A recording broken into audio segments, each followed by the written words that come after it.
Peace, peace, family. QI Critical Thinking is in the building. Give me just a moment to set something up and we're going to get started. I need to see who's up in here.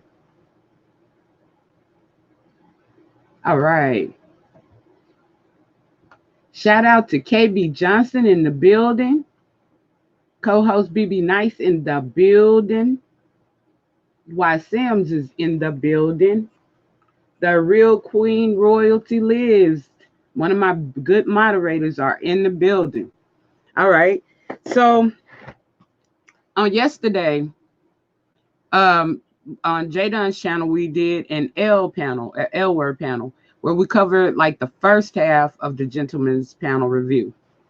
We covered what each of them said about each of the letters, like the L, G, B, T, and the Q. Okay. Now I want to really go back to the L to drive this home, because there's one specific part that I want to review today. Okay. Now with the L, excuse me, something wants to jump off here. So I'm going to take off on its own. You can't have it. All right.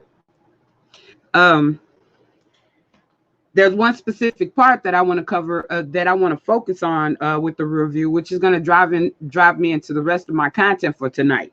Okay, so I'm going to go back to what they said about the lesbians, the L.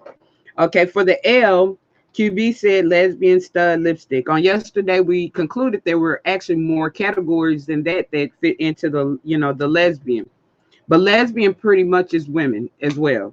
Okay, Jay Wilson, derogatory statement, security guard. And he was like, they talk about men being on the DL, but lipstick lesbians are the married ones that be on the DL. Okay, L Teddy, boxing gloves and scissoring, which is a position. Okay, and James, I like his answer. He says sisters to the group and organizers, because most of the time lesbians have been the one that organize activist groups of that nature, like ACLU and different ACLU movements, the LGBT movement as a whole, and Black Lives Matter for that matter. But lesbians have, orchestrated and been the forefront runners. Even the women's suffrage movement was pretty much organized by lesbians. So yes, your lesbians are definitely fit the category of organizers. Okay, now for the gay men, gay means men as well. That's what we covered yesterday. All right, now G, for QB, he said free-spirited, happy, being self. I agree with that. That's the term gay itself, without a connotation to sexuality. I don't know what's going on with this. One of these things that I have up wants to go off on its own. Give me one sec. I know which one. And I need ya.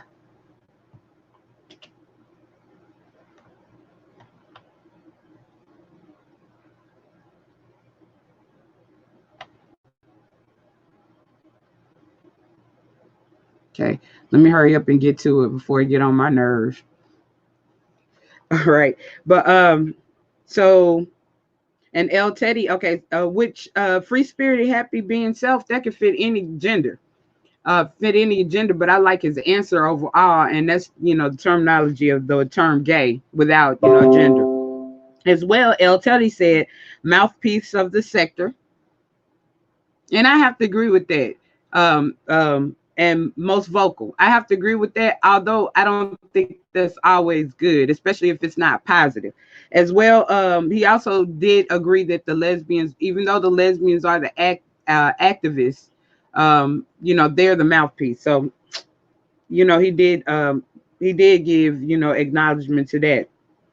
And Jay Wilson said, "Good jobs, well dressed." But the point that I'm making here is when it came down to the lesbians, most of the connotations were derogatory and negative. Not all, but there was a lot of derogatory and negative statements. When it came down to them speaking of the gay men, they were all positive. It was all positive. Okay. And, and which, I have nothing, negative to say about it being all positive. It's supposed to be all positive. But here's the part that, we didn't get to yesterday. It was talking about the bottom shaming. Now, I want to focus on this because, they was like, why, there's always a bottom shaming, they got to stop this bottom shaming and everything. And what a bottom is, for those that don't know, it's the more feminine acting, or the one, the taker instead of the receiver, of a gay relationship. Okay, so they're looked at like the women or the females. Okay, and this is pretty much what was stated. They well, L Teddy gave a good answer, but the reason I want to talk about it today is because what they don't realize is they themselves are doing the same thing. They themselves, the same thing that they don't like with the bottom shaming is the same thing that they do with lesbians and other women. They're looking at women as being the lesser. And where this attitude comes from, it's called toxic masculinity. Now, toxic masculinity, let me give you the definition of that. Give me just one second.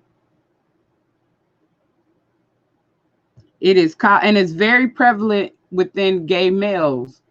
In fact, almost too prevalent.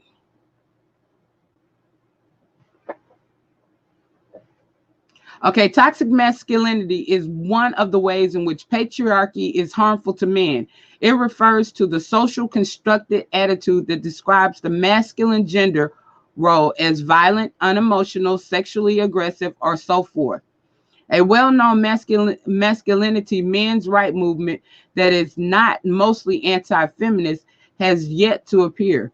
For silencing tactics used to discredit patriarchy's harm to people who are not men. But pretty much it's the traditional, it comes from religion. It's the traditional thing that, like men, boys should not cry.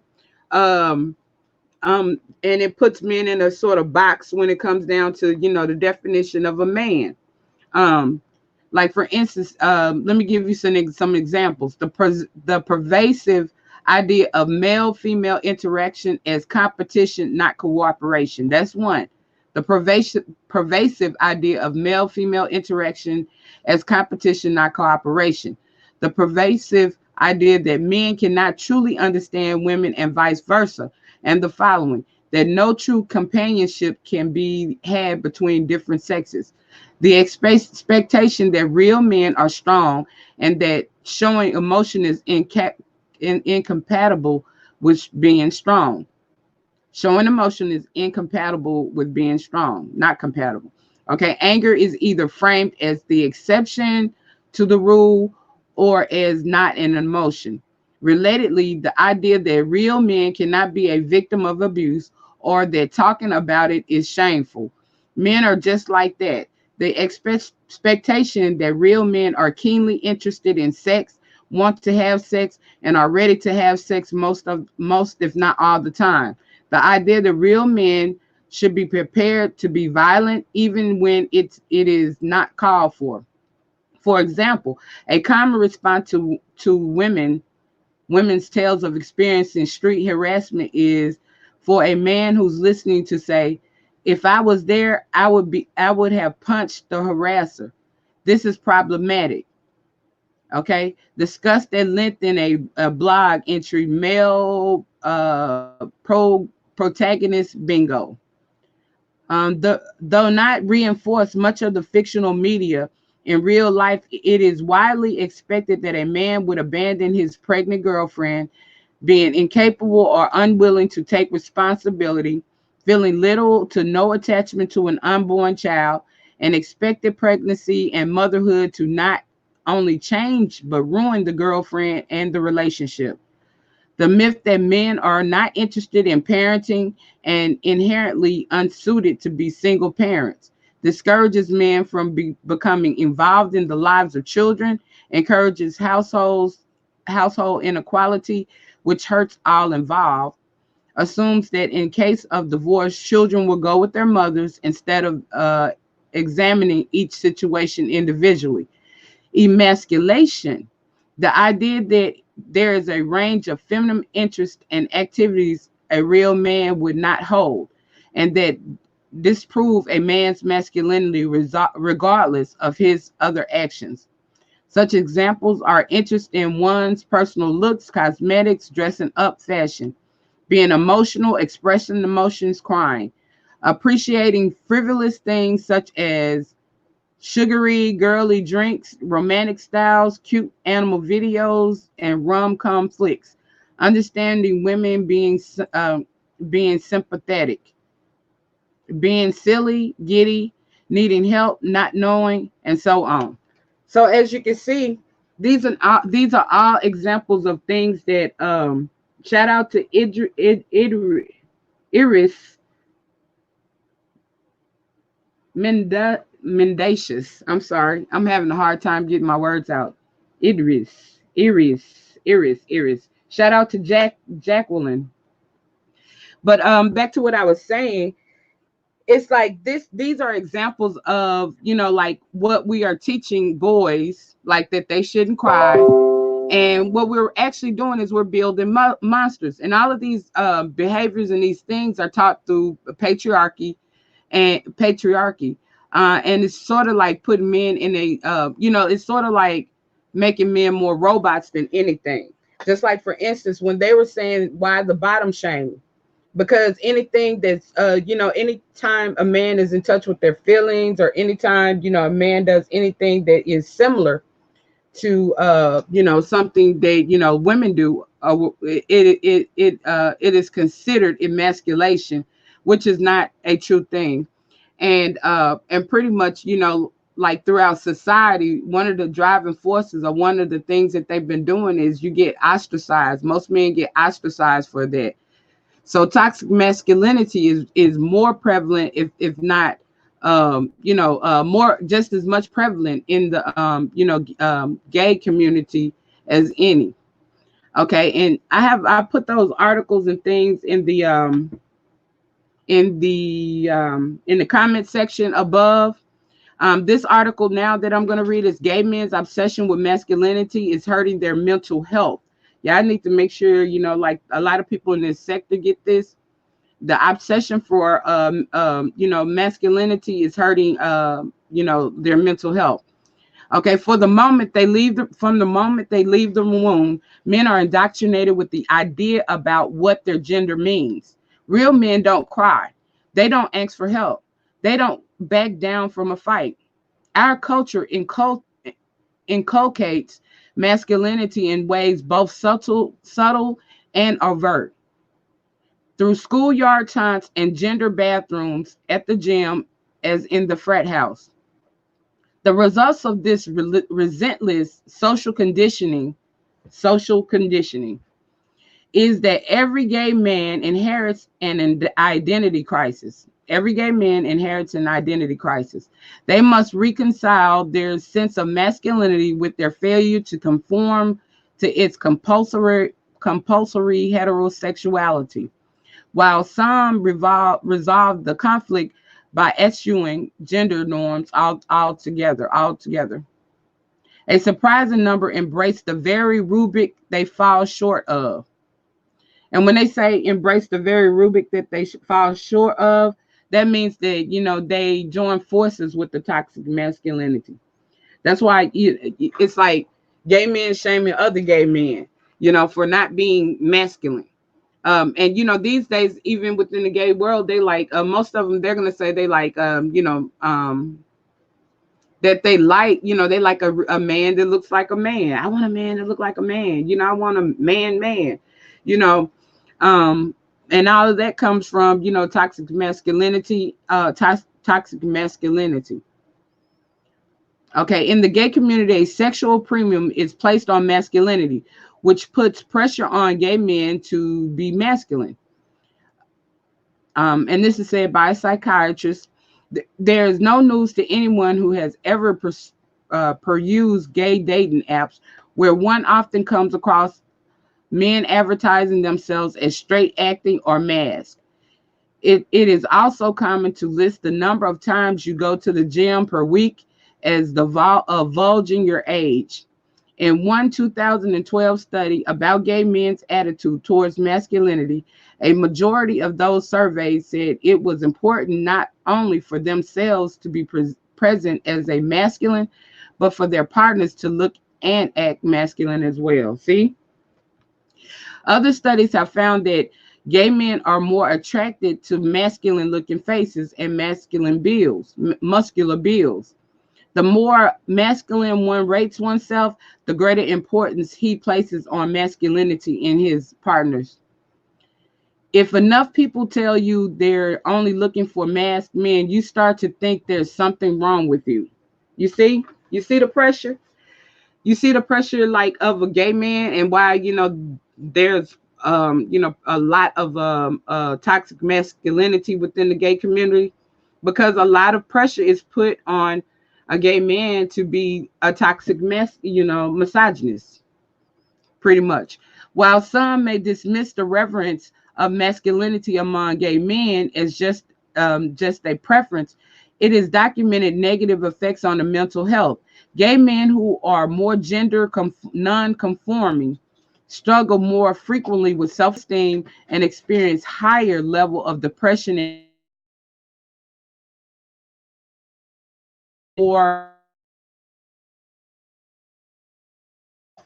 a big part of the reason people in the LGBT community have more mental health issues is not only because high levels of marginalization from society at large, but also because the intense pressure to be looked and act in a masculine way. You have all of this social exclusion happening more broadly, but also within the queer community itself. See what I'm saying? Just like just like it is like even studs or doms or what you would call androgynous women that are like that express masculine masculine as well as their feminine energy. If like, let me just give you a story about like myself. When I first came out, I didn't know how to act. I was told I was a stud. And I didn't really know how to act. I didn't really know, like, I tried to act like a man. And I didn't realize that I was acting like a toxic man at that until, I ran across this angel that told me, she said, you're really cute. But, you trying to act just like a man. She said, if I wanted a man, I would be with a man. And, when she said that, it sort of woke me up. And, I started realizing that, it was, the answer was to be myself. So I began to pursue being myself, what I like, in terms of like even dressing or whatever, whatever I like, not, allowing anything to set any rules for me, being myself. Okay. Now that's exactly what, and that goes on a lot within, the, even the lesbian stud community. A lot of people put pressure on studs to also be toxic have toxic masculinity. They think that we, like, just like yesterday, They were saying that we were security guards. They were saying that we always fight. Not all, only the portion that, like is pressured, just like they are, by society, or, by, this patriarchal thing to act like, a toxic male. Those are the only ones that like to do that. But, like a lot of lesbians, they, especially older lesbians, they grow into themselves, where they start expressing who they really are. Like myself, I express who I am. And, I don't try to fit into anyone's box because I'm an individual. And so, likewise within the gay community, it's the same. Like they have to start looking at each other as an individual instead of, looking at each other like, okay, you're not man enough. You're not man enough. And even within the heterosexual community, it's this thing starting from a little boy where, just like little boys playing with dolls or little boys crying, boys aren't supposed to cry, or, certain little behaviors. And we all participate in raising, little toxic masculinity men, by the things that, we tell them, or, or the pressure that we put on them to fit in this box when it comes to man or manhood, which is not so. Like you are, like they are men because they're born a man, just like I'm a woman because I'm born a woman, and there's nothing else, to that. And so as a woman, naturally born woman, or for them as a naturally born man, they have to discover, who they are from within, and be who they are from within. And whatever that, comprises of, that's them. And we have to learn to expect, we have to learn to accept people as who they are. And, along with toxic masculinity comes things like aggressive behaviors like rape, war. Like look in the like we have a lot of toxic masculinity going on in politics right now, with Trump. Trump is very toxic. He's very toxic. And, how many times have we heard about him, like raping people or being involved in some type of rape, along with half of the people, the Republicans who served with him. Just like how many times have we been in danger of war? Because rape, war, sexism, domestic violence, self-centeredness, sex trafficking, pimping, all of these things are forms of toxic masculinity. And what we don't realize is women have just as much to do with it as a man. Because when you're raising a little boy, like, we're always saying, oh, little boys need a father in the house. Not always so, because sometimes that father can be a danger depending on how that father was raised, and depending on, and not even necessarily how they were raised, but how that father is. Because, a man can teach another man or put pressure on a little boy to grow up to be a toxic masculinity. Just like, for instance, if that little boy is watching his father beat on his mom, if that little boy is, watching his father, be a sexist, if that little boy is, watching, bad behavior from his father, that little boy is picking up that bad behavior. And if that little boy doesn't find himself, that little boy himself is going to end up imitating that bad behavior. Likewise with a little girl. If she's seeing her father do all these things, then this is what she's expecting of a man. Like she's expecting nothing more, nothing less of a man. And see, a lot of times you say, why do they pick this man? They should seem like they should pick better. But we got to look at where that bar was set when they were little children. That bar was set, how that bar was set when they were little children. That bar was set real low when they was little children. So how can you expect it to, how can you expect the bar to be, super high? So we have to look at all of the way that, what we're doing to contribute. And that's the same thing that I'm saying to the gentleman's panel. I know I went way out the way. It's a teacher moment. I had to get deep on it because it's like they're always crying. Gay men are always crying. Oh, they're gay bashing. Oh, they're gay bashing. But then, for example, look at the gentleman's panel and the things that they said about lesbians.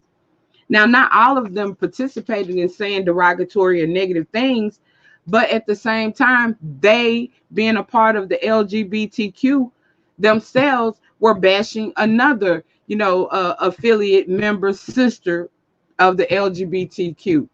Okay, now a lot of times when this happens to them, we all run, to help. Don't be, like, stop the gay bashing, stop the gay bashing. Yet, they don't do the same with us, and they're setting a standard, or they're setting a standard, or they're setting a bad example to the rest of society. To all of those straight people that's looking, they're looking at, if these gay men can come in here and say this about, lesbians, then it must be true. So it's setting a bad example of, for treatment for lesbians. Like, because if lesbians were to turn around and do the same thing, if we were just the gay bash, you owe this, you owe that, you owe that, then we ourselves would be doing the same thing. We would be doing the same thing, and that would be giving permission. It's like giving permission to the rest of the world to treat us badly. That's the same thing with us as Black people. How we treat ourselves is how, people are going to treat us. If we don't respect ourselves, then who else will? And so, that's my point with that. So like this toxic masculinity, with the bottom shaming, that's what it is. With the bottom shaming, is the same thing that you did with the lesbians. So you yourselves, you're doing something that you don't like. So you got to stop that behavior, especially if you wanted to stop within yourself. Stop happening to yourself with the bottom shaming and different things of that nature. Just like even with the way that a lot of transgender men and women are treated. Because it goes both ways. A lot of this treatment is just not with the gay men, but we always hear the gay men speak up on behalf of the gay men and not speaking up on behalf of the lesbians, especially like the studs, because studs are visible. There are a lot of studs that get killed. They're like, they get killed because we're visible, and we're, you can tell that, we're lesbians. So, like, we face a lot of discrimination, a lot of harassment, and a lot of things of that nature. So the last thing that we need is our own people within the confinements of the LGBT community doing the same thing to us. So, I wanted to come on and make that point and basically tell where that came from. As well, the toxic masculinity is also very prevalent. It's pushed through our churches because the toxic masculinity comes from patriarchy. Patriarchy is pushed through our religion. So this is why we have a lot of these same things, like the characteristics or the effects, like the rape, the war, the sexism, the domestic violence, and the aggression, the self-centeredness going on within these churches and religions as well. So there's a lot of articles and things like that out there. They're doing a lot of studies right now because society itself has realized that toxic masculinity is a problem, and that, like, something has to be done about it, because it's just going to lead to, everybody hurting everybody. It's going to lead to war on top of war on top of war on top of war on top of defense on top of defense. There's nothing good that can come from toxic masculinity, period, especially for women.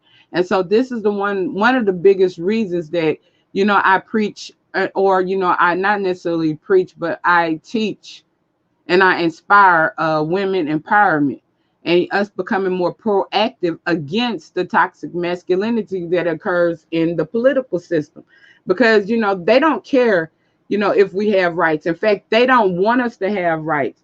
The less rights that we have, the more rights that they have to misuse, abuse, do anything that they want to us, as well as little girls, as well as children. Imagine that. We become like slaves. And so, like, we have to really, it's a problem everywhere. It's even a problem for them, and they're practicing it.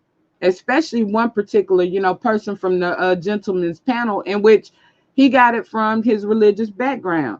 So, I just came on to, like, I just want to break that down, the bottom shaming. I really want to say something about that, the other day. I wish I was on that panel to be able to have the conversation simultaneously, how it's the same thing. They're doing the same thing that they do to women and lesbians. They're doing the same thing that they're doing to women as lesbians. And is it right to look at women as lesser?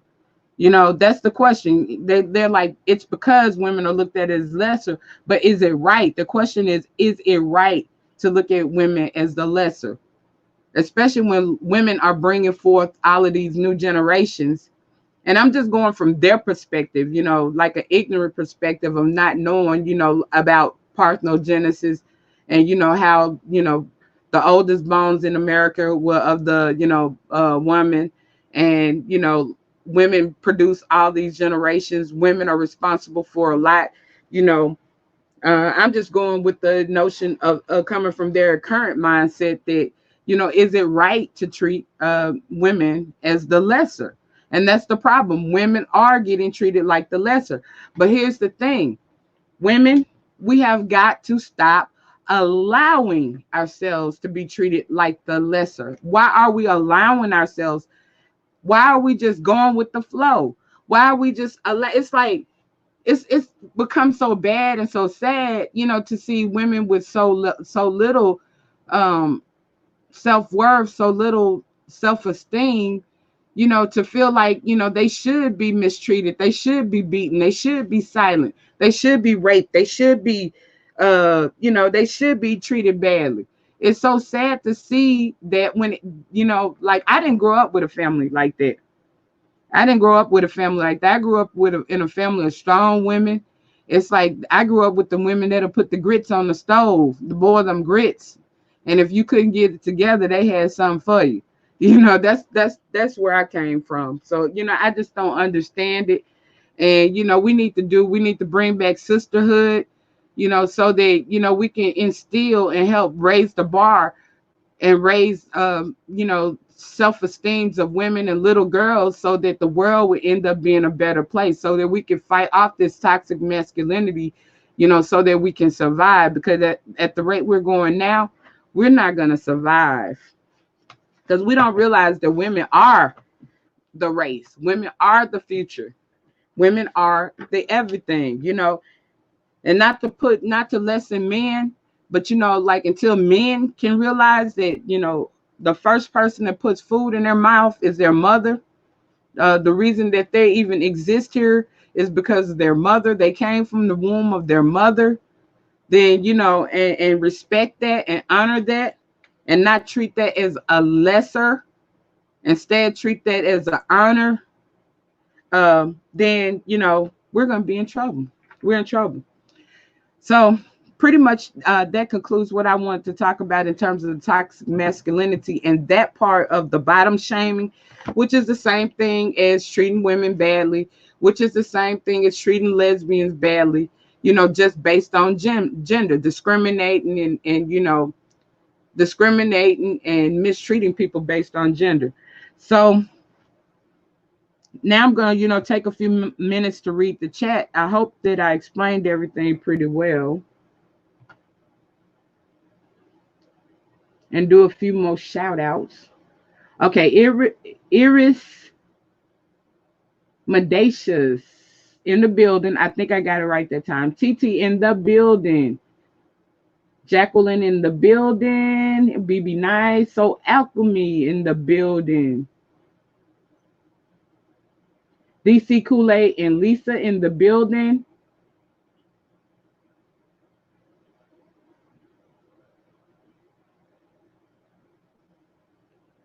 Okay.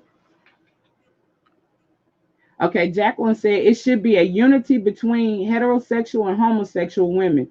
Sometimes we want a nurturing relationship that is not based on sex. Facts. What's wrong with, you know, there's nothing wrong. I have a lot of straight friends, and there's nothing sexual about our relationship at all. In fact, we are open with each other in terms of questioning. People overrate sex, and then, you know, like, you don't have control. If you put sex in anything, or if you're willing to ruin a friendship or something of that nature based on sex, then that means you're operating on a low vibration. That means that you lack self-control, because you should be able to have friendships, you know, without, you know, being sexual. You know, even lesbians being friends without being sexual. You know, like, we shouldn't operate like that. We should operate on a, you know, like a higher frequency and more responsibility when it comes down to something as serious as making love or sex or intimacy and sex.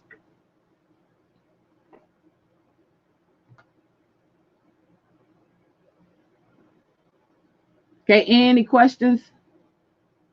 Yeah, the real Queen Royalty says that she's straight and she has a lot of gay and lesbian friends. Yeah, because that means I like have friends, all different types of friends. How else are you gonna learn, or how else are you gonna know things, or how else are you gonna be familiar with things if if you are not open minded and willing to see what something consists of. All right. So are there any questions, or did everybody sort of get where I was coming from? I know I read some articles. It's one more thing, though. One more thing. I do have one more thing. Let me give you another example of toxic masculinity. And this one is coming from the world famous Tyler Perry. Okay. Tyler Perry is a Hollywood most successful and inspiring mogul with an empire worth more than $1 billion, including his own 330-acre movie and TV production studio in Atlanta. But before he could create his own famous character, Medea, he had to overcome a childhood marked by abuse, trauma, and depression, and eventually forgive a man who caused their pain. His father. Holding on was hurting me more than him, he says. Okay, let me get to the gritty of it. Okay, the New Orleans raised Perry's late mother, Maxine, who would later help inspire Medea, was married to Emmett Perry, a construction contractor. Emmett says Tyler was an abusive alcoholic who once beat Tyler so severely with a vacuum cord that it ripped the skin off his back. Emmett could not be reached for comment. I don't think I ever felt safe or protected as a child, Tyler Perry tells people. His mother once tried to leave her husband, but the situation was complicated. He had a job and was a provider. And see, like that's what I'm saying. Like he had a job and he was the provider. When we're thinking about like the government taking away resources, like welfare and things like that, we need to think about the fact that when you have to depend on somebody versus not having to depend on somebody is a big difference. And so, pretty much the welfare system, can provide people in situations like abuse and things like that and out. It might, and out, and their children and out. Because as we can see here, Tyler Perry's mother stayed in that situation because, he had, his father had the money. Okay, but physical abuse wasn't the only horrific part of Perry's childhood. He also says he was sexually abused by 3 different men and a woman, our family acquaintances. By the time he was 10 years old, it was rape, he says. I didn't know what was going on or the far-reaching effects of it. I just moved through it. At the time, he adds, he believed boys don't cry, shut up, and move on. His mother took him to church and opened him to a world of deep religious faith. I'm so grateful for that.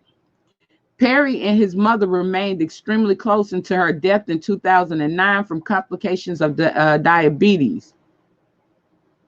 Sometimes I wake up from crying because I miss her so much. His relationship with his father was a different situation. Perry found out when he was 41 that Emmett was not his biological father. Perry now supports him financially, though they don't have any relationship. Tremendous amounts. Okay. But pretty much I'm going to sum it up. The physical abuse and the physical abuse and all of that was inspired by the father. Was inspired by the father. And, pretty much he was always told that boys don't cry. He was always told to shut up, and he was always told to move on. So luckily, Tyler did not become. I don't think. Nah, I don't think. No, he's not a. I wouldn't say. I don't know. Y'all have to answer that. That Tyler Perry is a toxic masculinist. He doesn't give me that appearance, especially with him being willing to wear a dress and things of that nature. But so, and he states that he found healing. But his father definitely was. His father definitely, or the father who raised him, or the man that raised him, definitely was. And and he himself, went through abuse and different things of that nature. So, and this goes on a lot, in our culture. And it's often, not spoken of, like just like Tyler Perry himself. We didn't know about this. We pretty much had to wait until he decided to open up and tell his own story. And like it's more prevalent. I mean, it's almost common, I'm gonna say, within the Black community. Like I said, like 80% of little Black girls are molested by the age of 9. Domestic violence is at an all-time high. Look at the numbers compared to other races or nationalities. Even like, let's look at the sex trafficking and different things of that nature. We have a lot going on, and like women and children, they really need our protection. See, here's an example of a woman who did not have the power to protect her child.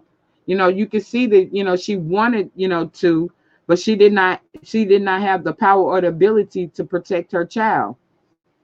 So, it's very important that women have rights, and it's very important that women also stand up and exercise and use our rights, because it's up to us to protect these children, and we can't protect these children if we ourselves are not protected.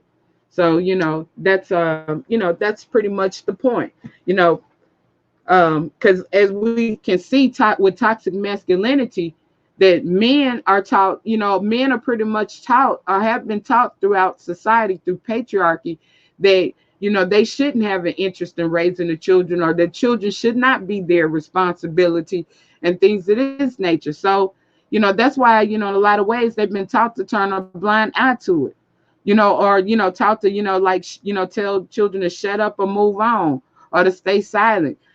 So like it's up to us. We're the ones that's going to have to protect our children. Other than that, we're going to keep producing generations and generations of toxic masculinity. We're going to keep producing generations and generations of dysfunction within the Black community, because we keep overlooking things. There are some cases of men that need to go to jail, and we need to admit that. Not everybody that's in jail needs to be released. I saw where one of the biggest drug dealers in DC was just released last week.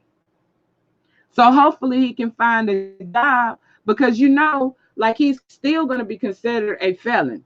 So he's still going to be limited in terms of finding an apartment. Then I can't remember how long he was locked up, but I mean, this is a whole different society.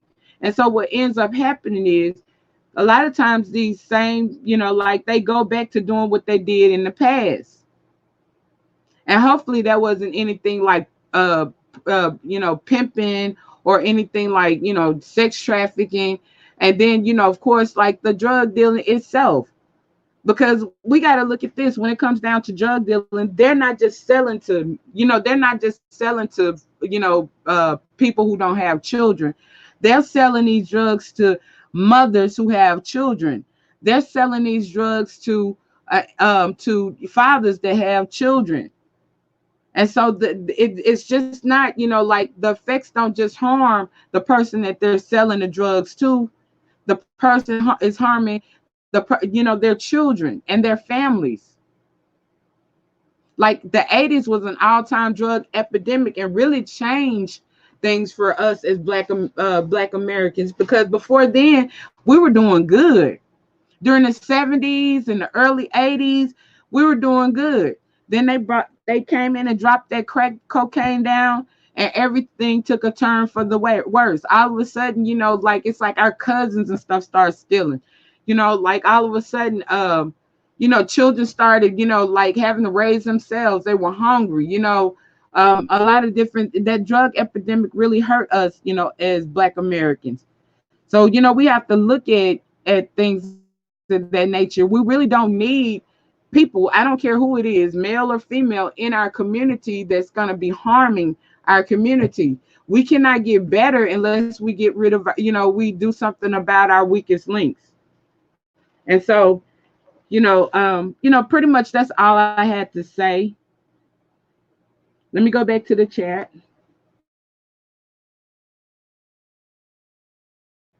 Let me read the chat real quick. Okay, DC. Shout out to DC Kool-Aid and Lisa in the building.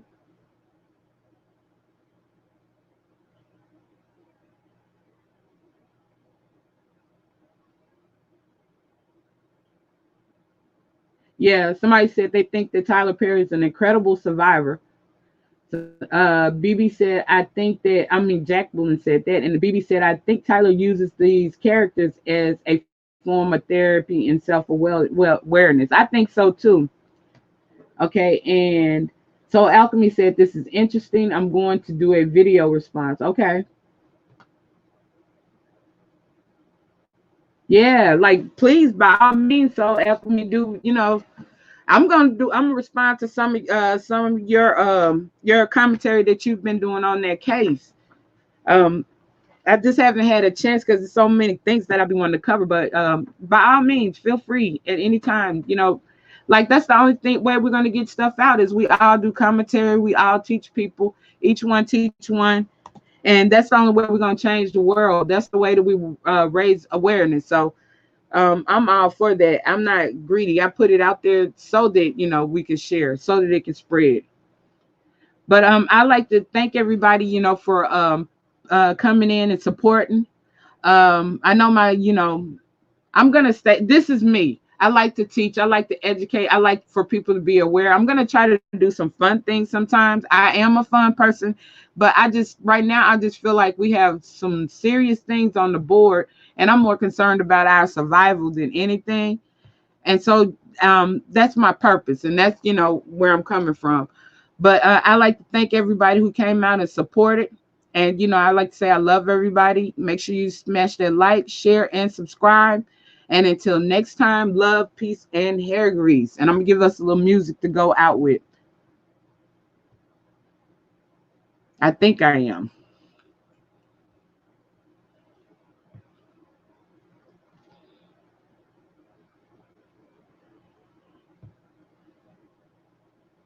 Give me just a moment. Give me just a moment.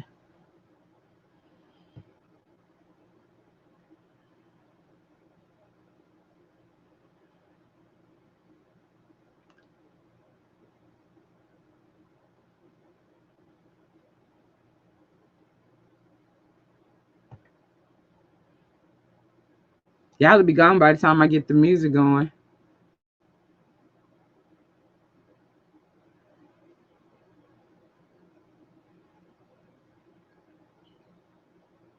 Computer slow.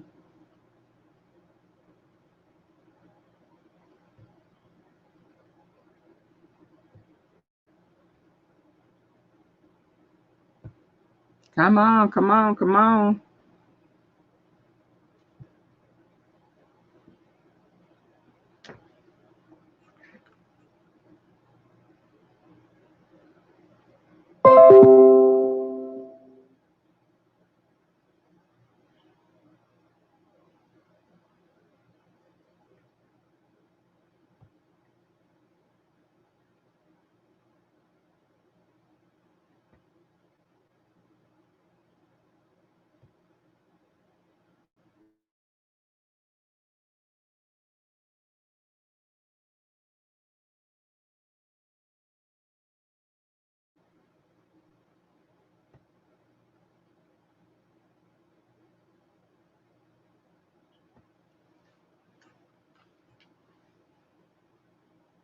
All right, peace, family.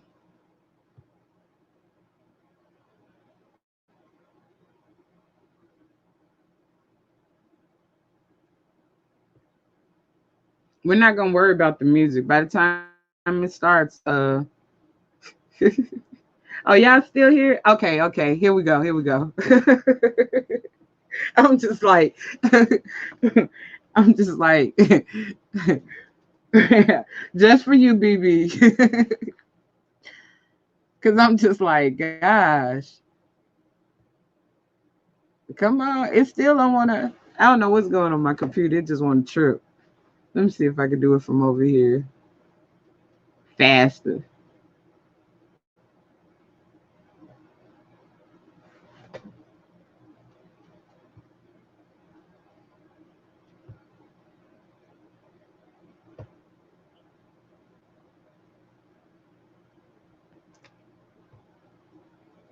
Oh Lord. Oh Lord. Wait, let me do it from over here. Jeez.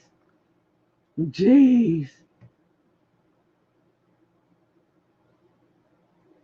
No, come on. Either way, either way. I have people waiting.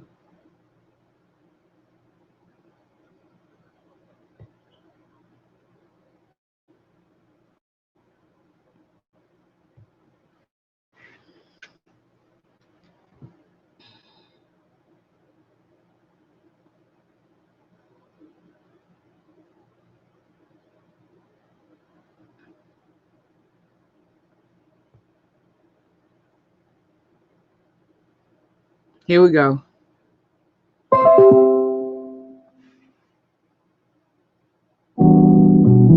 About time, huh? About time.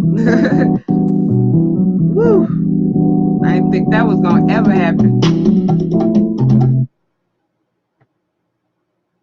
Come on.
Peace. And I'm froze again.